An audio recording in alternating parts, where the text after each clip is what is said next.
Hey guys, I'm back. Let's make some lemon chia pudding. Let me tell you what the benefits of it are prior to giving you the ingredients and the measurements. All right, chia pudding is good for weight loss. It's full of protein. It's an anti-inflammatory, and it also is going to be good for heart health. And again, like I said, weight loss as well as fiber. So now let's get to making it. Prior to making your pudding, you're going to soak 1 cup of raw cashews in hot water for at least an hour. In a bowl, you'll mix 1/2 cup oat milk, 2 tablespoons maple syrup, 2 tablespoons lemon juice, 1/4 teaspoon of turmeric powder, and 1/2 teaspoon of lemon or orange extract.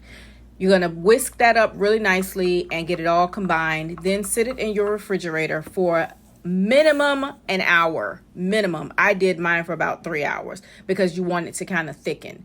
Then in another bowl, you'll mix 1/4 cups chia seeds, 1 cup of oat milk, zest of a lemon, which is optional. I added in a handful of flax seed because I need to get that extra protein in and also fiber. Then you'll need 2 tablespoons of maple syrup, 1/4 teaspoon vanilla extract, 1/4 teaspoon of sea salt, or I took a pinch of Himalayan pink salt and added to mine.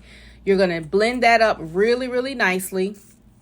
And again, you'll sit this in your refrigerator minimum an hour for it to chill. After it's chilled, then you're going to dump your cashews into a blender, drain as much water off as possible. You'll pour the lemon portion of the pudding, air quotes, into the blender so that you can get it all nice and perfect. Then in a bowl, you'll layer it. You'll put the chia pudding on the bottom. Then you're going to pour the lemon pudding portion on the top.